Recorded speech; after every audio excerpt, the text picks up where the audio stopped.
Okay, hello, welcome to the pre-episode.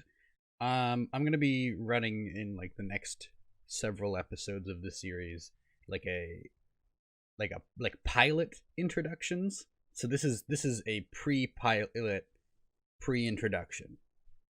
And so if you see an introduction, you're like, that's kind of weird. I'm trying some stuff out. All right, I feel like I need to have something to start my videos other than just me abruptly being like, all right, I dug a hole, because that's exactly what was this episode was going to start with me digging a hole. So I'm going to start messing around with some introductions. So today's introduction is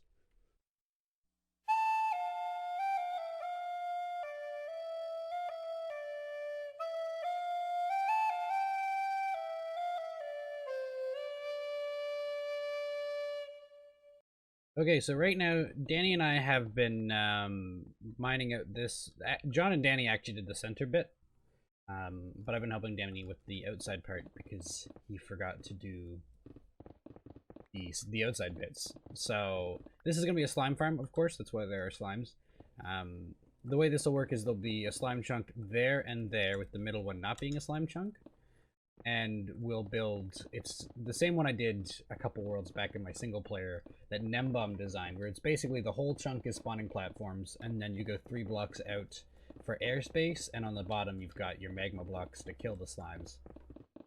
And that farm is really crazy efficient for not just like the resources you put into it, but also just even if you put a lot of resources into it, it would still be a really crazy efficient farm. So easy to build, except for this dig. Danny, for some reason, decided to do it in a mountain biome. Don't ask me why. So it took us a good several thousand blocks before we were even digging at the right height. But we're way past that now, over the hill, and certainly getting a lot of stone. Okay, it is dug. And I already got plenty of what I came for, which was the obsidian. And I did get a little bit of slime. And that's really what we came here for was the obsidian, though.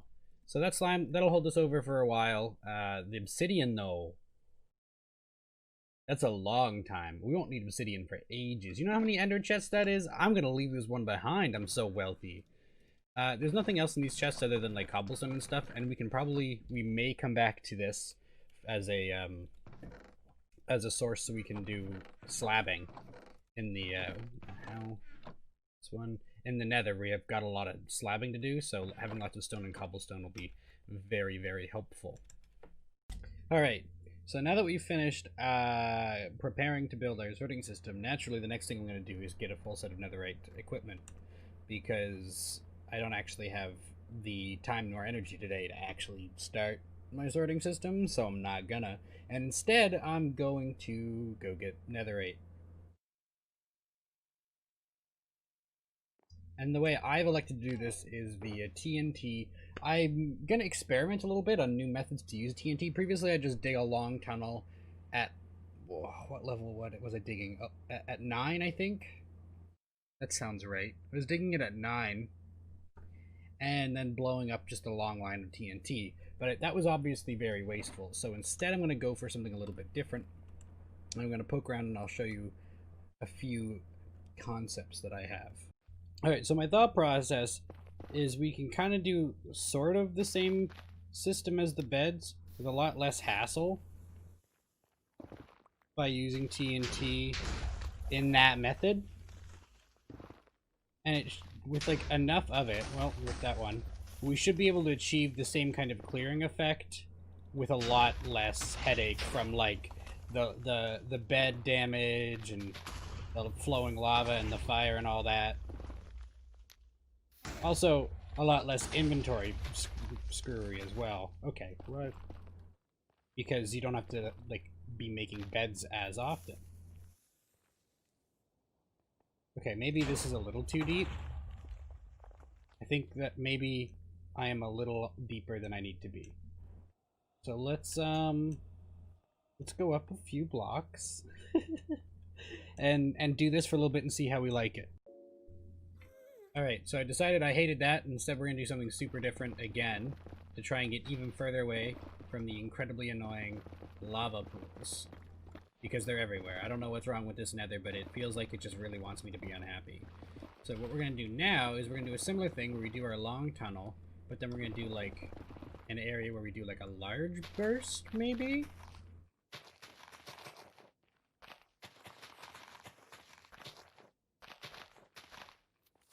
And hope for that.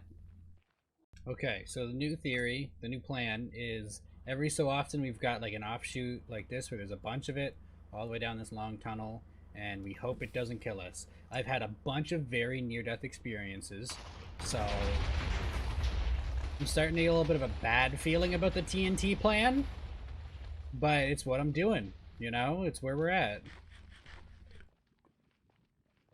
Okay, this one, oh god, what an enormous mess. I don't think this is it. I probably, yeah, it's just a little late for that recording, but it's fine. Oopsie daisy. And then what's that enough to make 6, which is, ooh, we can even do, oh, the hoe's not ready yet though, okay.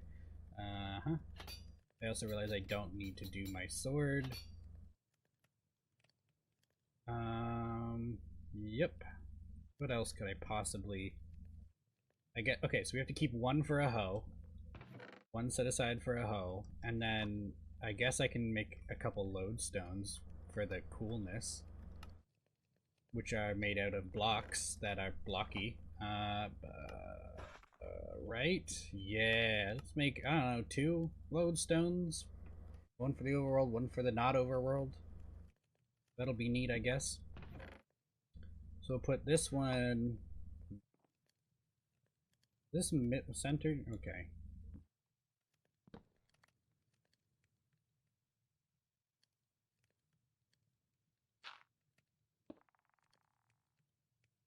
Okay. I don't really know what I'm doing with this right now, to be honest. Okay, so let's make a bunch of compasses for this. Please tell me they stack with each other. They do. Perfect.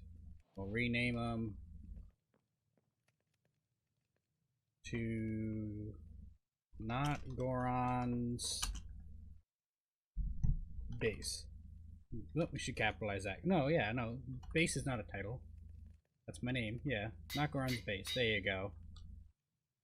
Country load, take me home. Okay, and then we can have a few more in the nether.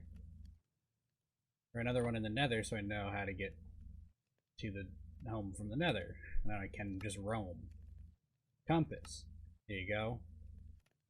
Cool, and then I guess the rest of this is just extra that I'm going to hold on to for a while. The verdict definitely is you want to do like a strip tunnel with random offshoots that are like a cluster of TNT. Because normally when I do a full shulker box of TNT, I get just under or about 1 stack. This was less than a full shulker box that I blew up, and I got a full stack. So it's a little bit more efficient to do it that way. Okay, so I just took some time to assemble my redstone sorting machine because it was going to take a little bit of time. I needed to do it, and I was having a really hard time visualizing the route the items are going to take to move around the sorters. So what we're going to do is we're going to have a place where we can dispense items, like our putting them into the system chest will be here, and they'll get dispensed out and brought up a huge bubble column to go across filters up there. From there, it will move across and down to go through this system. And when it comes out on the other end, it'll come out here and go this way, where it will somehow connect up to this. It'll move along this route. Oh my god, these are not perfectly lined up. I'm okay with it. I can leave it. That's interesting. It'll line up with this not perfectly. Wow. Maybe I should move all this back just 1 block. I'll probably do that. And so yeah, it keeps moving along this way anyway. And then it'll wrap around over here where it'll go over where it was just dumped in. So the items will be going in here, and then unsorted stuff so far will be here. Moves along this way where it'll end off here. Now here, after it does this, it'll go down underground into more storage. So this will be like our nether items, because I do want them sorted, just like the netherrack and stuff, not the various wood things. It'll go along here into the storage for things we don't yet sort, and over time we can expand this however long and large we need it, but I think this is going to be sufficient. I'm putting together the gross and very I built this in my hardcore world, my last hardcore world, and I was impressed with it then. Rebuilding it now and seeing how very specific and intricate everything is on this structure gave me a whole new level of appreciation for it. This is an impressive machine. It takes 12 different items in 24 filters. So if I had a really slow filter, I could do 24 items, and puts them all into this chest. And it looks like it takes up a lot of space, and certainly if you look and compare it to like this stuff, yeah, that's a lot, but like each one of these chests is just one item, right? So putting that together, that's a big step for my sorting system that I was really dreading. I'm glad I got it done and out of the way, and it really helped me figure out what I'm doing. So next time I'm playing, I can sit down and really get some good progress done on my sorting system, which I'm of course ecstatic about. Alright, we've got some good start way on our sorting system setup. I just wanted to show you we've got our dispenser here, which is just an old-fashioned comparator clock thing. So every time an item goes into the drop, it'll get dispensed into this water stream, sent up this column, sent across these sorting modules up here, and then it'll move down this, where like it gets filtered into a narrower hallway here. Filtered isn't quite the right word, but you know. And then it'll drop down into this, which is going to be our redstone sorter that we worked on last episode. And then once it makes its way all the way through this structure, it goes down here, it goes around, it'll come down to this point where it once again drops down into another water stream.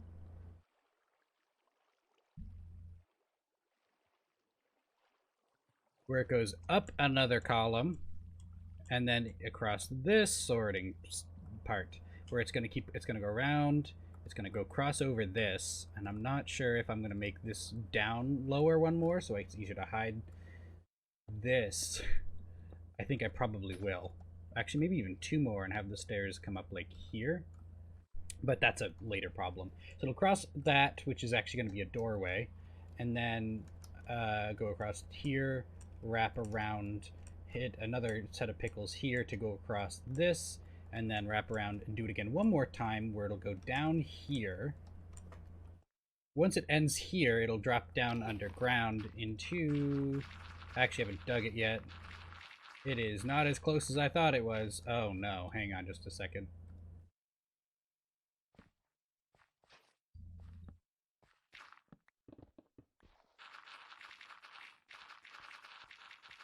Okay.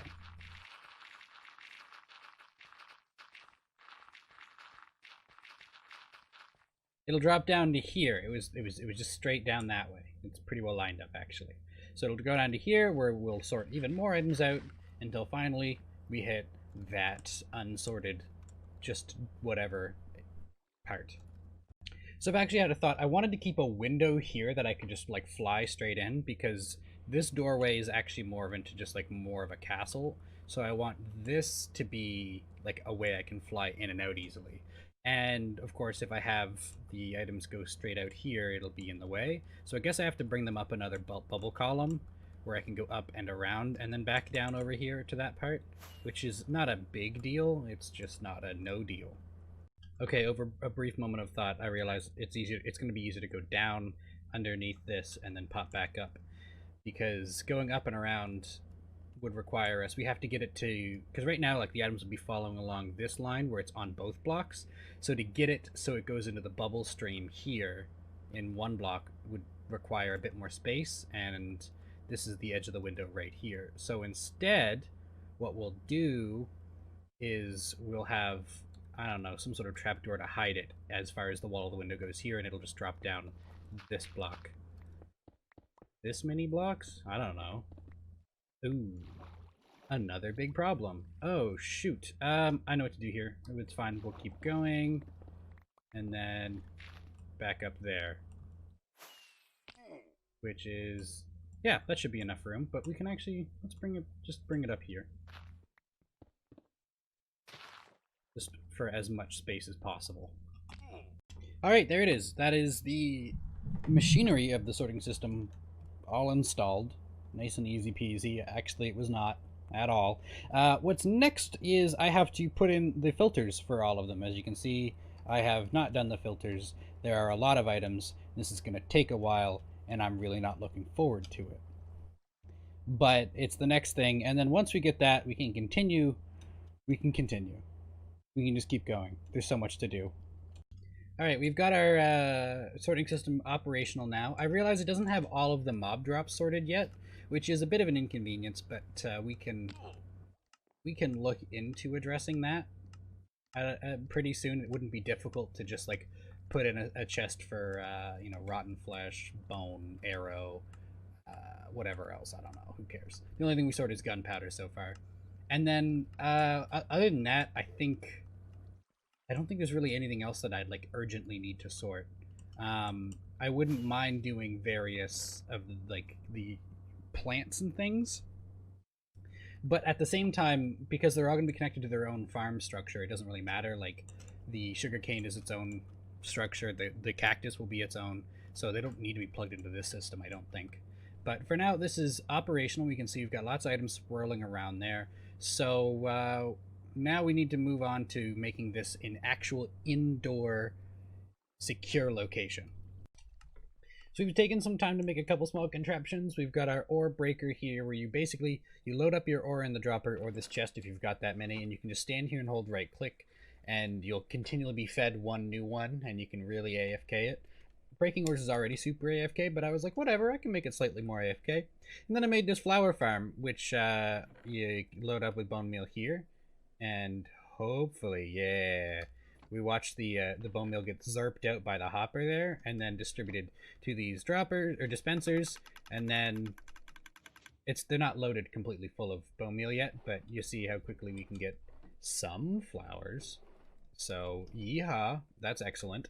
All that's going on for this contraption, hello, is we've got a single observer going into activate each of the droppers or dispensers, sorry. We had to do something a little unorthodox to get that to work out. So underneath this block is a dispenser and underneath that block is a dispenser, and to make it all like work, we had to do something like that, and that's fine. Alternating spots is fine. That's activated by this piston shoving up that observer, which is just the lever that I flicked, and then the bone meal gets pulled out by this hopper minecart pretty quickly at a time. Oh, I wonder if it's collecting enough every time. It doesn't really matter if it's perfect. You see it gets one not quite every pass because it doesn't quite pick up enough, but again, not the end of the world. That just means a couple of them won't be completely packed. So once again, we flick that, you super quickly just get a whole bunch of flowers. And the reason we wanted this is because we're getting started on bees. And of course, you need flowers to both breed bees and make them pollinate. So I've already gone up and created a basic bee enclosure. Excuse me for one moment, I must sleep. And hopefully not fall in this hole. Perfect. That's a really good spot to get put. Okay. So over here, we've got this kind of like bee enclosure. It is roughly hexagonal shaped. And so I'm going to put down various flowers in here for the bees to be. And then we got to put down 5 campfires, I guess. 5 campfires, and have the hives sit just like up along here. And we'll use this actually as like a bee breeder. And the idea is to breed bees and fill up more hives so we can create our bee farm so we can finally get honey going. And once we've got a good amount of honey on hand, we can move on to making our wood farm. So we made a flower farm to make a wood farm. which I know might not make the most sense, but here it is. That's what we've done. So I guess I need to get like a barrel or something to store stuff just outside here to hold on to the flowers, and we can move the bees that we have already. Oh, nope. I totally would have jumped the gun there. I don't yet have the campfires. Okay, so there's our bees. I think we need to prioritize the honeycombs for a while first. Hopefully we have enough bees in here that we can start breeding. If there's only one bee in all of those hives, we do have another couple hives back there we can try. And actually, why don't we just bring them out now anyway? And then we can consolidate after. So let's get to... I know at least one hive had 3 bees in it, because I got the achievement for moving 3 bees all at once. Put that there, put that there. Bees, please. I need to breed so many bees, man. So many bees. Ah, a second bee. Yes. Create the baby bee. Baby.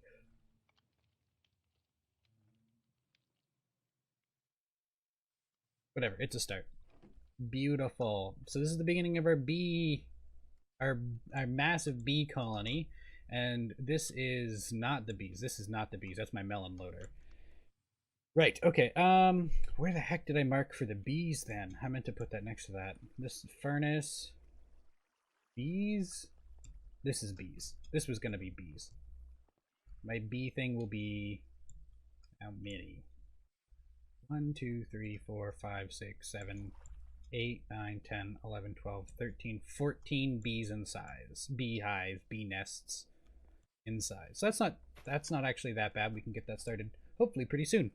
Okay, while we've been trying to breed our bees up, I decided to take some time to work on this base area. So we've got this new thing here that lets us summon cobblestone and stone from our large storage silos. A very useful thing to have in your kind of main work area. And then I decided to build up this stuff a bit. It's still looking a little bit flat. I might put, I'm not sure what I would put along this to break it up, but it is looking on the flat end along here. And then up as well. So actually, I might bring this overhang out more. And then, ooh, that's not a bad idea. But anyway, so what I'm working on right now is to get this built up, because above this kind of like walkway gallery area, which is also my way that I'm able to access these sorting tubes, is I'm going to put my melon and pumpkin farm wrapping around up there. So it's kind of like up there running all the time. Well, not all the time, I can shut it off, but you know, it's up there running a little bit out of the way so you don't hear it, but you'll still hear some of it, so it's like the base is alive, is kind of the idea. And also we've jammed more into this area. So that's what we're doing. I should actually go breed the bees real quick now. Or not. There's nobody. No, there's some people. Hello, bees. Yes, enjoy this bounty of flowers. Please produce children. Be fruitful, multiply, etc. That was 9. What was it? Oh, no! No! They're all gonna die! What have I done? I didn't mean to right-click that hive!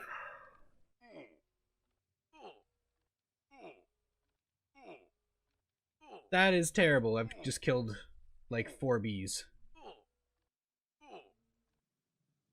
They will eventually stop being angry. Eventually. But a bunch of them are gonna die first. I did not mean to right-click that bottom hive. The hives on, like, the side didn't have... they don't have campfires under them. It looks like they've already forgiven me. And whoever's gonna die should be dead. Hello, yes, I'm so sorry. I'm so sorry. Oh, nope, they're dying now. Jeez. That's so sad. Oh, please. No. A baby died! I can't believe I did that. I feel so dumb. I feel so dumb. Well, that set me back a little bit, but at least we have enough bees we can continue to grow them, or breed them. RIP.